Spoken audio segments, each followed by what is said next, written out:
आप दोनों को मेरी आवाज़ आ रही है? श्रेया और सिमरन आ रही है तो मुझे चैट बॉक्स में बता दो।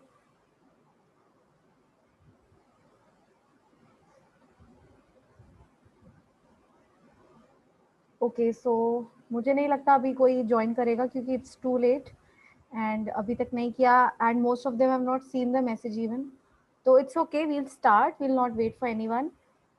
तो अभी हम जो पढ़ेंगे आज वो है थ्योरी ऑफ प्रोडक्शन। तो आज का टॉपिक इम्पॉर्टेंट था।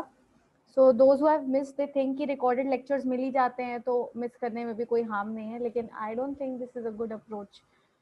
So, anyways, so theory of production and law of variable proportion ये एक important topic है from point of view of your exam, क्योंकि इससे क्वेश्चन बनता है और इससे जनरली जो क्वेश्चन बनता आया है वो रिलेशनशिप के बेसिस पे बनता आया है कि क्या रिलेशनशिप है। मींस जो भी अभी हम पढ़ेंगे वेरिएबल्स के बारे में पढ़ेंगे, जो कि इस चैप्टर में आपके लिए बहुत इंपॉर्टेंट होने वाले हैं। जो टर्म्स के बारे में हम पढ़ेंगे उसका आपस में क्या रिलेशनशिप है। जैसे हम पढ़ेंगे एवरेज प्रोडक्ट के बारे में, मार्जिनल प्रोडक्ट के बारे में, टोटल प्रोडक्ट के बारे में, ये सारे कॉन्सेप्ट्स जो पढ़ेंगे उसका क्या रोल है, उनका आपस में क्या रिलेशनशिप है। जनरली इस सबसे क्वेश्चन बनता है या फिर स्केल से बनता है क्वेश्चन। ठीक है, तो मैं आपको बताती जाऊंगी कौन कौन सा इंपॉर्टेंट है और क्या क्या पे आपको क्या क्या चीज़ आपको याद रखनी है। ठीक है, सो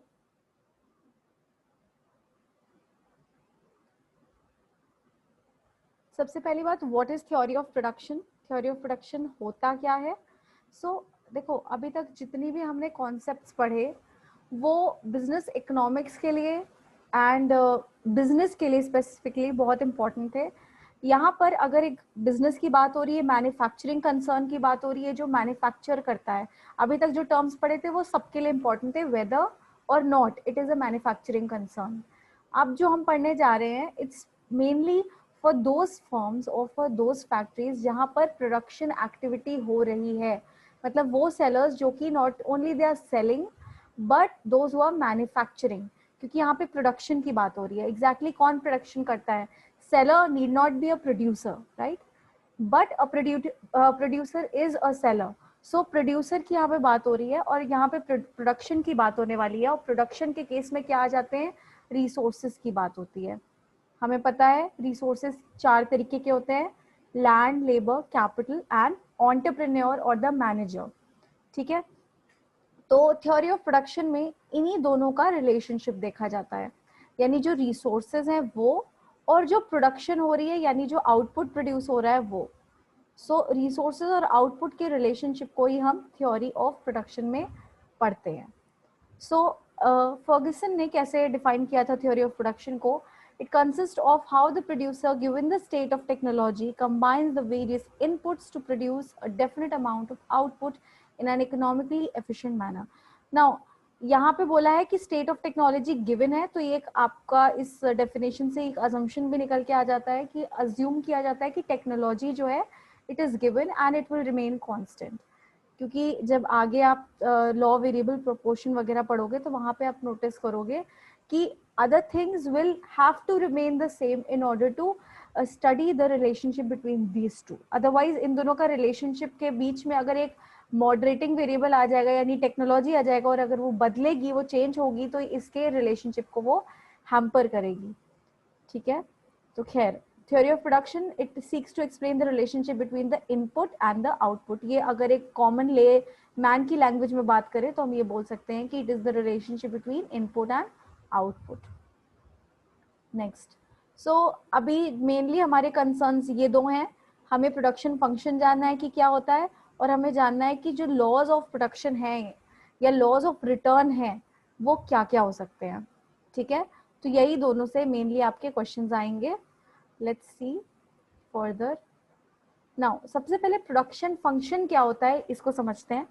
देखो, production function is nothing, it is just the functional relationship between the input and the output. तो थ्योरी ऑफ प्रोडक्शन क्या बताता है? It explains the relationship between input and the output. और प्रोडक्शन फंक्शन इज बेसिकली जब हम input और output को एक फंक्शनल रिलेशनशिप में स्टेट कर रहे हैं। जैसे कि हम ये बोल रहे हैं यहाँ पे कि जो क्वांटिटी प्रोड्यूस हो रही है, okay, it is the function of the resources or the inputs। इसमें सारे inputs आ जाते हैं। अब इनपुट्स में क्या क्या हो गया आपको पता है.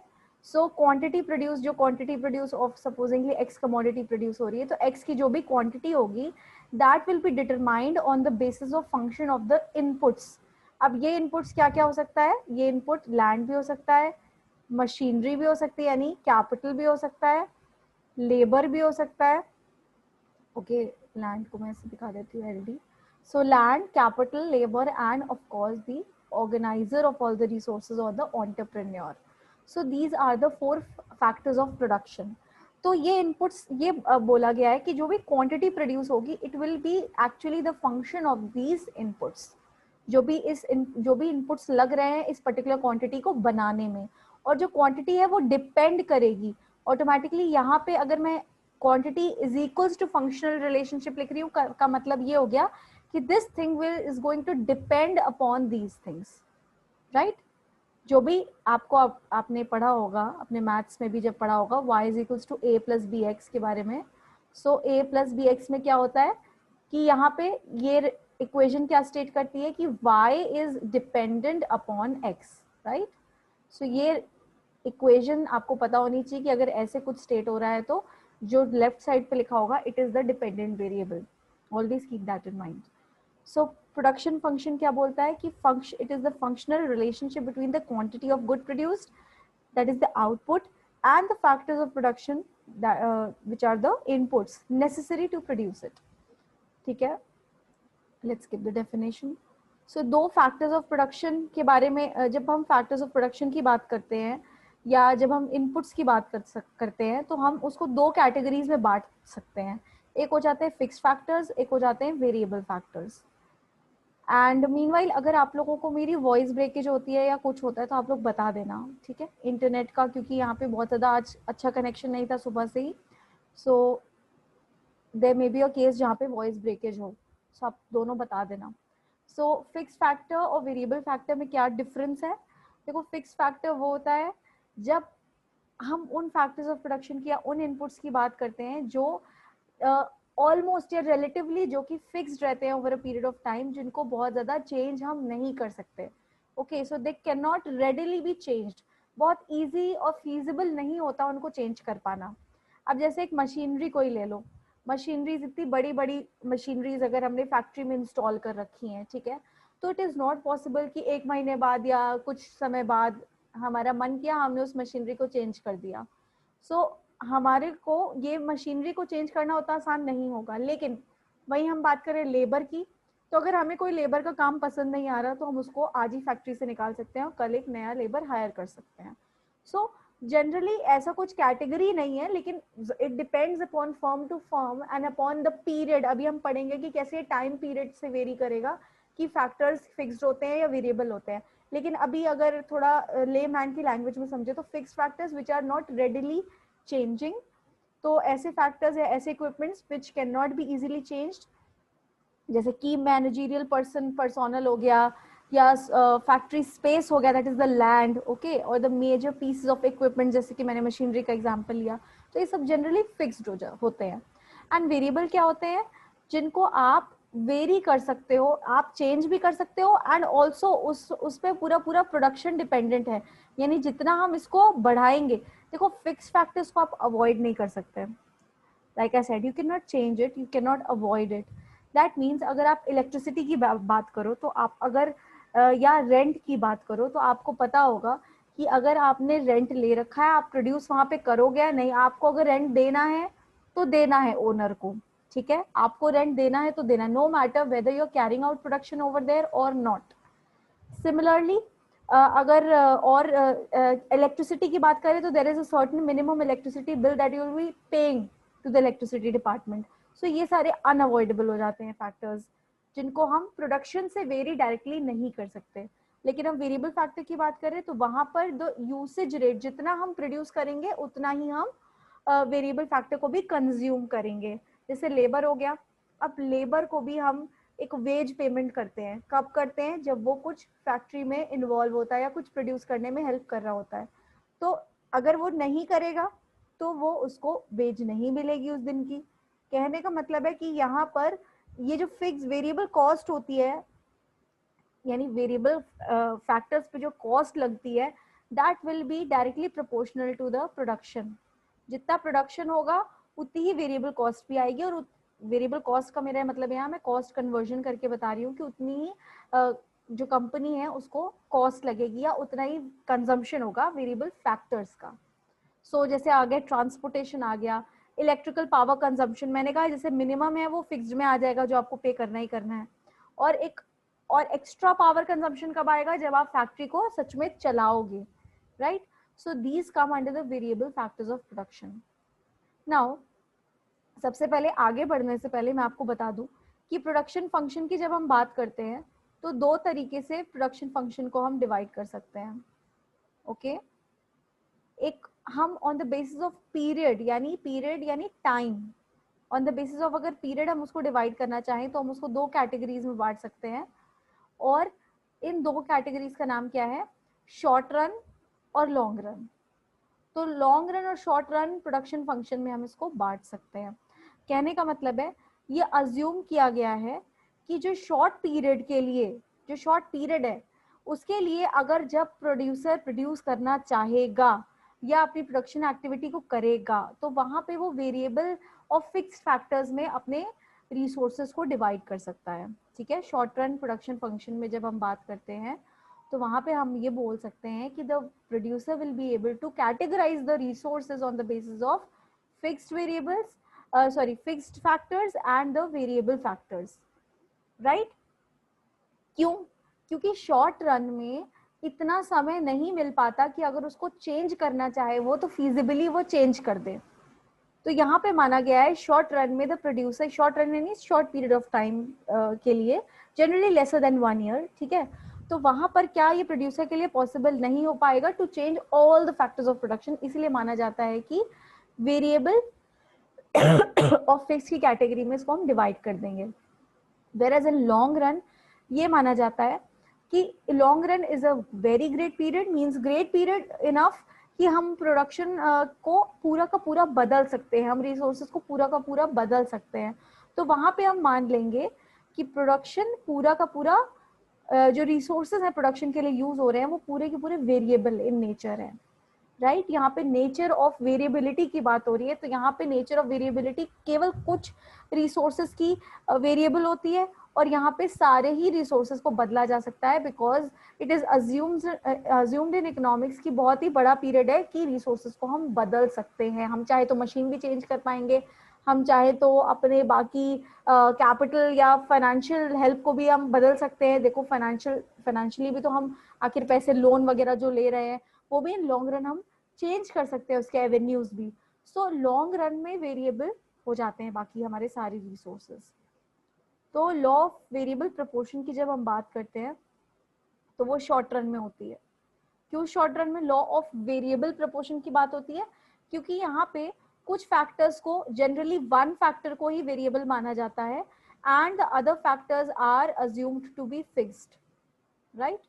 सो केवल एक फैक्टर को वेरिएबल माना जाता है, सपोजिंगली लेबर को वेरिएबल माना जाता है, और बाकी सारे फैक्टर्स को फिक्स मान लिया जाता है, ठीक है।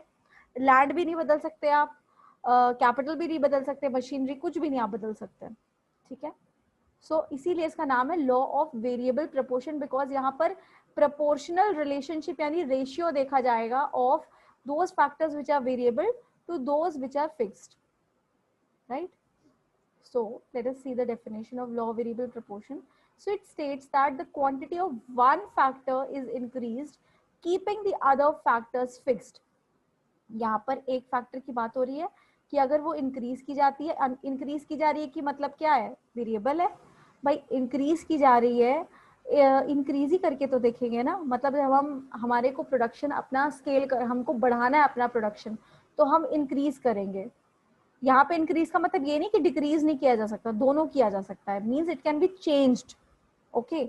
सो लेकिन डेफिनेशन क्या है, जब हम लॉ वेरिएबल प्रोपोर्शन की बात करते हैं, so we define it in terms of कि जब इंक्रीज होती है तब क्या होता है, देन मैक्सिमम स्टेज पे क्या होता है, एंड देन वो रिड्यूस होती है तो क्या होता है। जस्ट लाइक हमने यूटिलिटी की बात की थी कि जब हम एडिशनल आइटम्स को कंज्यूम करते हैं तो हमारी टोटल यूटिलिटी बढ़ती है, मार्जिनल यूटिलिटी क्या होती है, डिक्रीज होती है, जस्ट लाइक दैट एकदम हूबहू उसका ही कॉपी है ये प्रोडक्शन।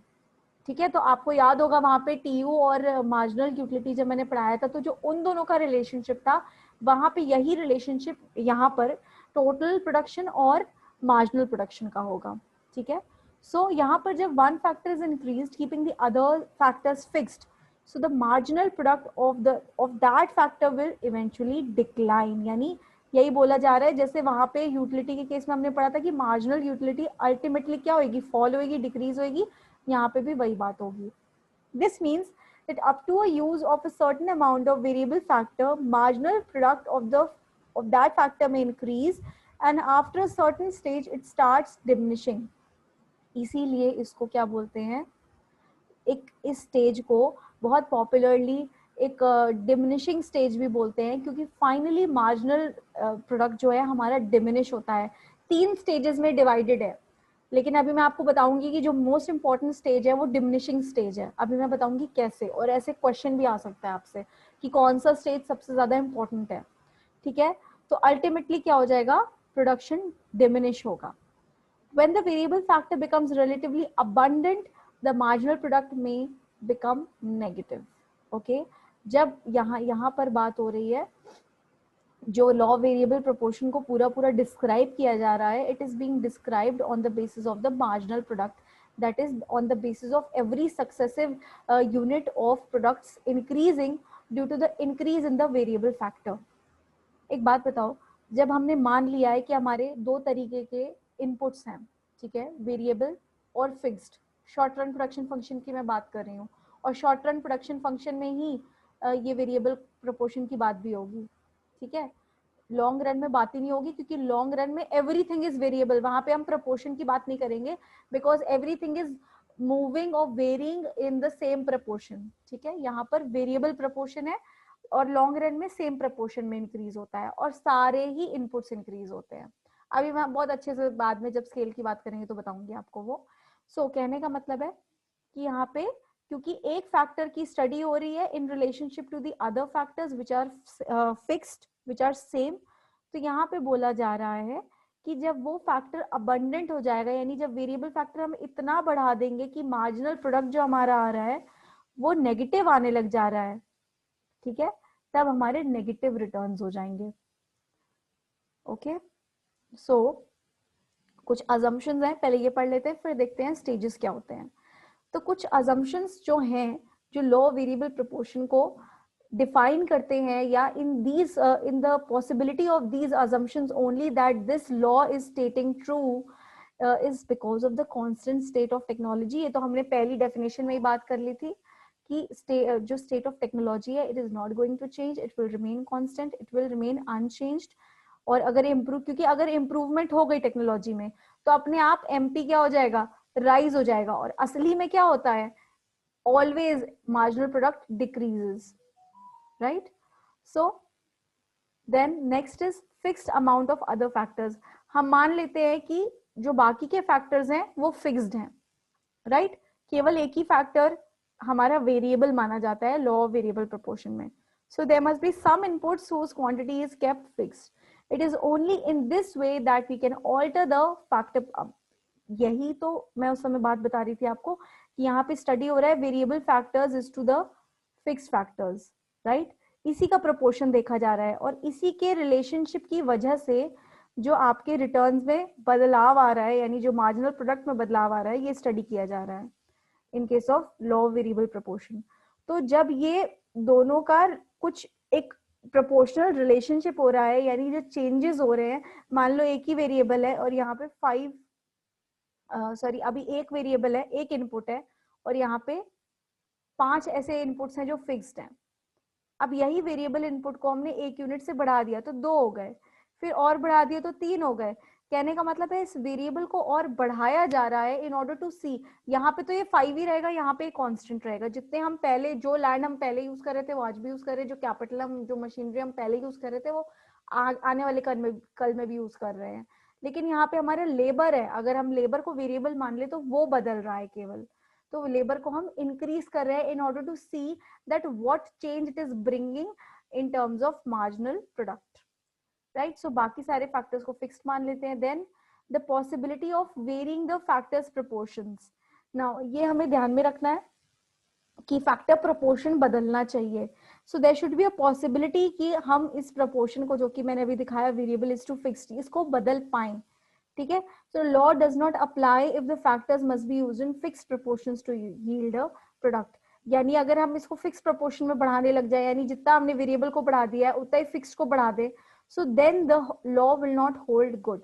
यानी ये माना जाता है कि कुछ फिक्स्ड है वो कांस्टेंट रहेगा, उसकी क्वांटिटी इंक्रीज नहीं हो पाएगी। ठीक है, उसकी क्वांटिटी, यहाँ पे बात फिक्स वेरिएबल की नहीं हो रही, क्वांटिटी की भी हो रही है, क्वांटिटी को भी हम नहीं बदल रहे हैं इसकी। ठीक है, so there are fix factors and those fix factors are constant. ये दोनों चीजें हो गई। ठीक है, ये अजम्पशन है लॉ वेरिएबल प्रोपोर्शन का। सो एक इलस्ट्रेशन है, इलस्ट्रेशन में बोल दिया गया है कि लेबर को हम एक वेरिएबल फैक्टर अज्यूम कर लेते हैं। ठीक है, एक वेरिएबल फैक्टर, मैंने बोला था ना यहाँ पे एक ही वेरिएबल फैक्टर हो सकता है, बाकी सब तो रिमेन फिक्स्ड। और यहाँ पर हमने क्या मान लिया कि लैंड को हमने फिक्स्ड मान लिया। तो हमने दो फैक्टर्स की स्टडी कर ली यहाँ पे, एक हमने लेबर की बात की, एक हमने लैंड की बात की। ठीक है, क्योंकि हमें प्रोपोर्शनल स्टडी करनी है तो हम दो ही फैक्टर्स की बात कर सकते हैं। सो एक हमने मान लिया land which will remain constant and which is also fixed of course, and हमने बात कर ली लेबर की। ओके, सो लेबर की बात कर ली और लैंड की बात कर ली। अब हम देखेंगे कि ये कैसे लेबर और लैंड में जो चेंजेस हो रहे हैं, अब ये चेंजेस हो रहे हैं, ये यहाँ पे लैंड तो रिमेन्स फिक्स्ड ना, land is one, land is remaining fixed, land में तो कुछ नहीं बदलाव हो रहा। लैंड जितने एकड़ का पहले था आज भी उतने एकड़ का है। मतलब ये जो हम एग्जाम्पल की बात कर रहे हैं उसमें वो उतने ही एकर्स का रहेगा, लैंड की यहाँ बात नहीं होगी। यहाँ पे जो बात होगी लेबर की होगी, which is the variable factor. और इस लेबर को हम इंक्रीज कर रहे हैं in proportion to this land which is constant. और फिर हम देख रहे हैं कि कैसे हमारा टोटल प्रोडक्ट, मार्जिनल प्रोडक्ट और एवरेज प्रोडक्ट निकल के आएगा। ठीक है, नाउ टोटल प्रोडक्ट आपको पता होगा, जितना कंजम्पशन बढ़ रहा है, मान लो पहले एक लेबर था तो 2 यूनिट्स प्रोड्यूस हो रहे थे, फिर 2 लेबर आ गए तो टोटल प्रोडक्शन कितना होने लग गया, 6 हो गया। अब इस 6 में ये 2 भी इंक्लूडेड है ऑफ कोर्स। देन और प्रोडक्शन बढ़ गया, जब एक और लेबर ऐड हो गया तो 12 हो गए, 12 यूनिट्स प्रोड्यूस हो गए। देन एक और हो गया, देन 16 हो गए and so on. So total product is the total number of units being produced by the total number of labours. ये हो गया टोटल प्रोडक्ट की डेफिनेशन। मार्जिनल प्रोडक्ट क्या होता है? मार्जिनल प्रोडक्ट, जैसे उस टाइम हमने मार्जिनल यूटिलिटी डिस्कस की थी, वही चीज है मार्जिनल प्रोडक्ट भी। यहाँ पे बस प्रोडक्ट की बात हो रही है, वहां यूटिलिटी की हो रही थी, यही डिफरेंस है। मार्जिनल प्रोडक्ट मतलब जो इंक्रीज हो रहा है on increasing 1 unit of this given factor. अब हमने यहाँ पे लेबर को क्या मान लिया, 1 यूनिट से इंक्रीज मान लिया। 1 यूनिट इंक्रीज ऑफ लेबर की वजह से कितना प्रोडक्ट इंक्रीज हो रहा है? पहले 1 लेबर था तो 2 यूनिट प्रोड्यूस हो रहे थे। अब जब 1 की जगह एक और लेबर बढ़ गया, यानी अब 2 हो गए, तो उस 1 लेबर के बढ़ने से उस 1 लेबर ने क्या कंट्रीब्यूट किया होगा कि अब ये 2 से 6 हो गए, 4 यूनिट्स एक्स्ट्रा प्रोड्यूस किए होंगे, राइट? सो जो एडिशनल प्रोडक्ट्स बढ़ रहे हैं due two successive increase of 1 unit of labour, इसको हम मार्जिनल प्रोडक्ट कहते हैं। ठीक है, और एवरेज प्रोडक्ट क्या हो गया? एवरेज प्रोडक्ट तो आपको पता ही होगा, total product upon the units of labour, यानी एट एन एवरेज अगर हम बात करें, अगर 2 लेबर की बात करें तो एट एन एवरेज 2 लेबर कितना प्रोड्यूस कर रहे हैं, तो क्या हो जाएगा, total product upon the units of labour, that is 2। At an average 1 labour is producing 3। अगर हम ये देखें तो एट एन एवरेज एक लेबर 3 प्रोड्यूस कर रहा है, जबकि मार्जिनल प्रोडक्ट अगर देखा जाए तो दूसरा लेबर ज्यादा कंट्रीब्यूट कर रहा था, कहीं ना कहीं दूसरा लेबर 4 यूनिट कंट्रीब्यूट कर रहा है। लेकिन हम एवरेज प्रोडक्ट की बात करें तो हम एवरेज प्रोडक्ट कम आंक रहे हैं, क्योंकि कहीं ना कहीं जो पहले लेबर ने कम प्रोड्यूस किया था बहुत, उसके मुकाबले दूसरे ने जरूर ज्यादा प्रोड्यूस किया था, लेकिन क्योंकि पहले ने 2 किया था दूसरे ने 4 किया था, तो एवरेज निकल के क्या आ गया, 3 आ गया। Are you getting my point? तो average product is nothing but the total product upon the units of labour, यानी ये बोला जा रहा है कि एट एन एवरेज कितना एक लेबर प्रोड्यूस कर पा रहा है। सो आई होप आपको इन तीनों का, आप दोनों को इन तीनों का डिफरेंस समझ में आ गया होगा। आपको समझ में आ गया टोटल प्रोडक्ट, मार्जिनल और एवरेज प्रोडक्ट? कोई कंफ्यूजन इसमें? ओके,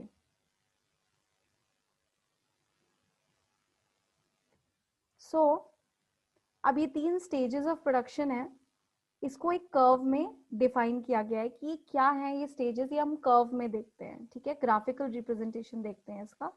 तो ये हो जाता है स्टेज 1, ये हो जाता है स्टेज 2, ये हो जाता है स्टेज 3। अब ये स्टेज 1 क्या है? Stage 1 defines the increasing returns, ठीक है। इंक्रीजिंग रिटर्न्स क्यों? क्योंकि यहाँ पे हम क्या नोटिस कर रहे हैं कि टोटल प्रोडक्ट जो हमारा है वो इंक्रीज कर रहा है। अब यहाँ पे भी अगर हम थोड़ा टैबुलर रिप्रेजेंटेशन की बात करें तो हम नोटिस कर रहे थे that total product is being increased, यहाँ तक ये इंक्रीज हो रहा है up to 6 units of labour. यहाँ पे हमने जाके देखा कि ये कांस्टेंट हो गया, यहाँ पे देखा ना, क्योंकि मार्जिनल प्रोडक्ट 0 आ गया था, तब हमें पता चल गया कि यहाँ पे हमारा TU मैक्सिमम हो चुका है at this when the units of labor was 6, right? तो इंक्रीजिंग रिटर्न्स क्या कहता है कि total product is increasing at this stage. अभी हम इसको अच्छे से डिफाइन करेंगे, अभी ग्राफ के फॉर्म में वापस से देखते हैं। तो आपको इंक्रीजिंग रिटर्न समझ में आया? इस इंक्रीजिंग रिटर्न्स में क्या हो रहा है? टीपी आपका इंक्रीज हो रहा है, टोटल प्रोडक्ट आपका इंक्रीज हो रहा है। एंड मार्जिनल प्रोडक्ट आपको क्या दिख रहा है? मार्जिनल प्रोडक्ट के साथ क्या हो रहा है? Let's see, marginal product is what? It is increasing, right, up to this position, and then it starts diminishing. तो ये थर्ड यूनिट ऑफ लेबर तक क्या कर रहा है? इंक्रीज हुआ है, फिर इट स्टार्टेड डिमिनिशिंग। तो इसी में हम ये देखेंगे कि मार्जिनल प्रोडक्ट, क्योंकि ये स्टेज तक क्या हो गया हमारा? इंक्रीजिंग रिटर्न्स हो गया, राइट। क्योंकि यहाँ पे क्या हो रहा है? मार्जिनल प्रोडक्ट हमारा इंक्रीज हो रहा है। और एवरेज प्रोडक्ट में हम क्या नोटिस कर रहे हैं कि एवरेज प्रोडक्ट तो कंटिन्यूसली इंक्रीज हो रहा है throughout this stage, it is being increasing. Okay, so ये हो गया हमारा stage 1, that is the increasing return stage, ठीक है। और एक सेकेंड, फिर आ जाता है हमारा डिमिनिशिंग रिटर्न्स। डिमिनिशिंग रिटर्न्स में देखते हैं क्या हो रहा है, इसके बाद क्या होना शुरू हुआ। देखो, अब ये हो गया, अब ये तो टीपी इंक्रीज हो रहा है, टीपी अभी भी इंक्रीज हो रहा है। अब हमने नोटिस किया कि marginal product up to certain level जब तक इंक्रीज हुआ था, अब क्या होने लग गया? टीपी क्योंकि इंक्रीजिंग रेट पे नहीं, अब डिक्रीजिंग रेट पे इंक्रीज हो रहा है।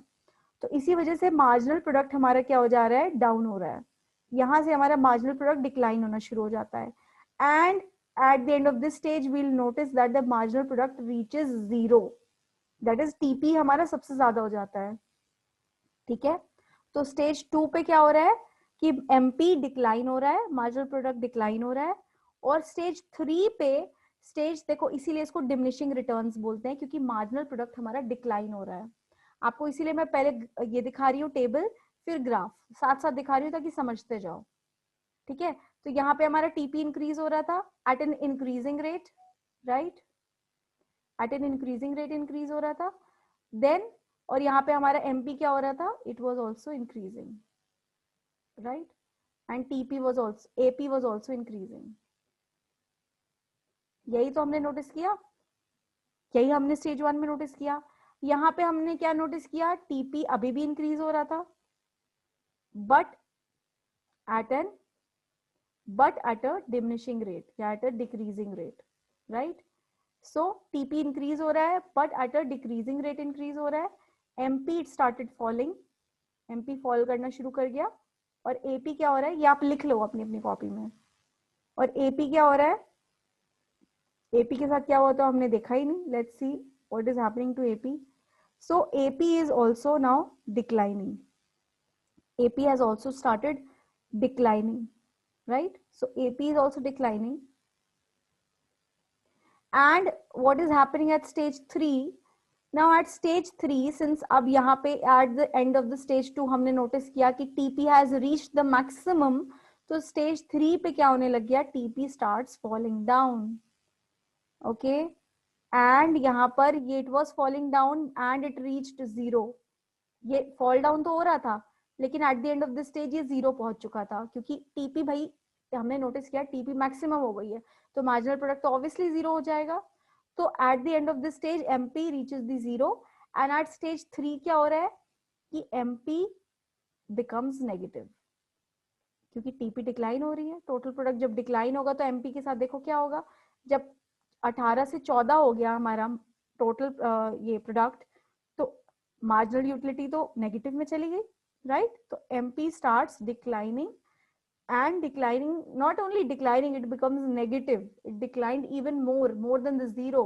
तो जब more than zero हो गया यानी कि माइनस नेगेटिव में चला गया, और AP also falls, and ultimately AP के साथ क्या हुआ, AP reaches 1. अब देखो AP अभी टच नहीं की है, x axis AP टच नहीं करेगा, right? So AP declined. This was your 3 stages. यही क्रक्स है इन तीनों स्टेजेस का, और यही क्वेश्चन कभी कभी एग्जाम में पूछा जाता है कि स्टेज 1 में टीपी एमपी एपी का क्या होता है, स्टेज 2 में क्या होता है, स्टेज 3 में क्या होता है. तो अगर आपके माइंड में डायग्राम रहेगा तो आप, या आपके माइंड में एटलीस्ट ये जो अभी हमने एग्जाम्पल डिस्कस किया ये रहेगा, मोस्ट ऑफली डायग्राम याद रखोगे तो कभी नहीं भूलेगा, कभी लाइफ में नहीं भूलेगा स्टेज 1, स्टेज 2 और स्टेज 3. आपको याद रखना है, एक ऐसा डायग्राम बना लो, अगर रफ में अगर कभी याद ना आए, कोई कंफ्यूजन हो कि क्या यार इसके साथ, या फिर अगर आप लोग को लगता है कि रोट लर्निंग यहाँ पॉसिबल है, तो आप रोट लर्निंग कर लो, याद कर लो, रट लो इसको कि क्या क्या है स्टेजेस, क्या क्या हो रहा है टीपी और एमपी और एपी के साथ. ठीक है, ओके. सो यहाँ पे देखो, ये तो था हमारा टीपी एमपी और एपी. अगर हम केवल एमपी और एपी की बात करें तो इनका भी ग्राफ बना हुआ है. एमपी और एपी का ग्राफ देखते हैं क्या हो रहा है. सो एमपी और एपी के कर्व में हम ये नोटिस कर रहे हैं, जब तक एमपी इज ग्रेटर देन, ऐसे भी क्वेश्चन आता है, तो ऐसे भी क्वेश्चन आता है, प्रीवियस ईयर के क्वेश्चन देखोगे ऐसे भी आए हुए हैं. तो जब तक एमपी जो है एपी से बड़ा था, तब तक क्या होता रहा, एपी इंक्रीज्ड, एवरेज प्रोडक्ट हमारा इंक्रीज होता रहा. अभी मैं आपको दिखाती हूँ.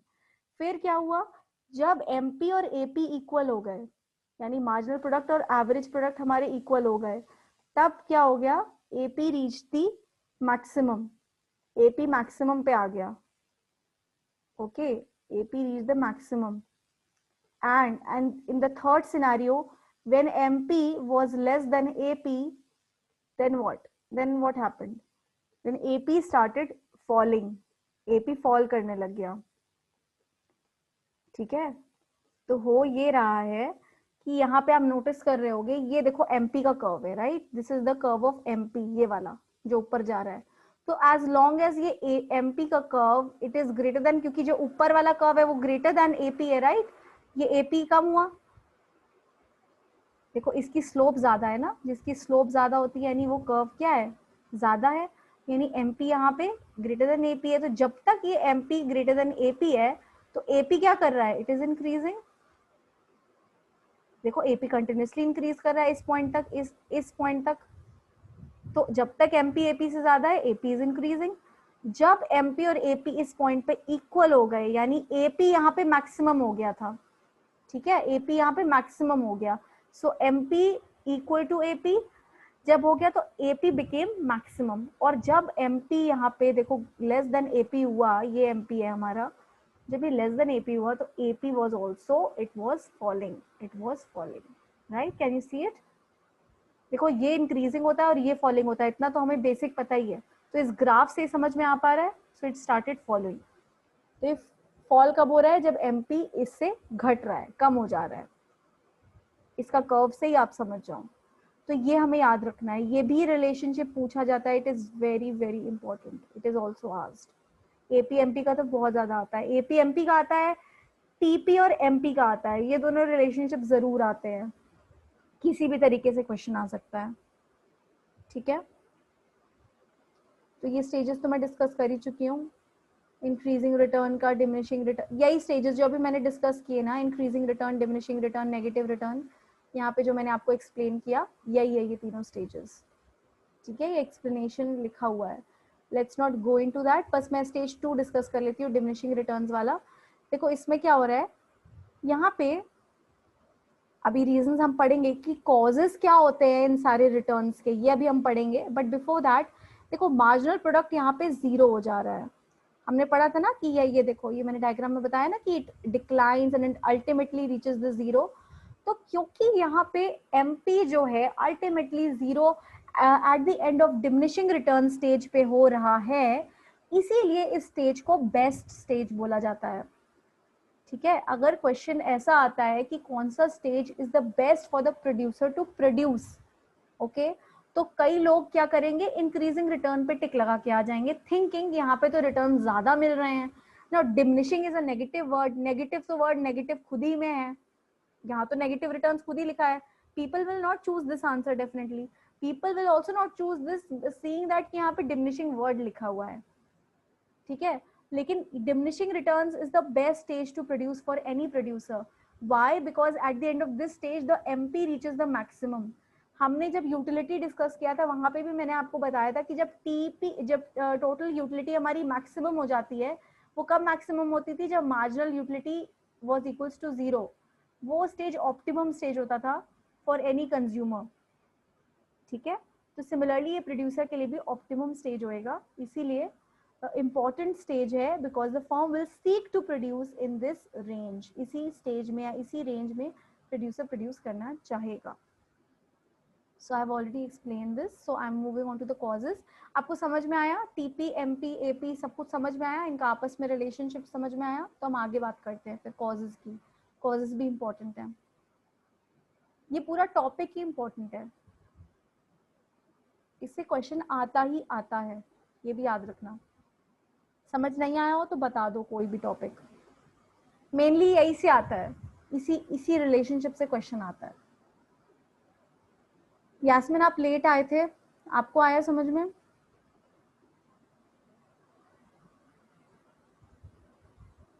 प्लीज अपने मैसेजेस चेक कर लिया करो सुबह या दोपहर के टाइम पे। आपको पता तो है ही 3:30 से क्लास होती है जनरली, या तो 3:30 होती है या कभी कभी एक्सेप्शनल केसेस में 8:30 वाली होती है।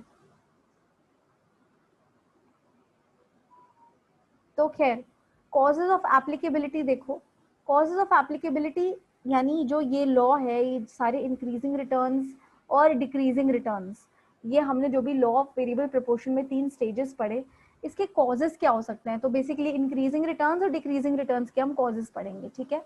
तो क्यों इंक्रीजिंग रिटर्न्स होते हैं एंड देन फिर डिमिनिश हो जाते हैं इस केस में, जो तीनों स्टेजेस हमने पढ़े हैं, ठीक है।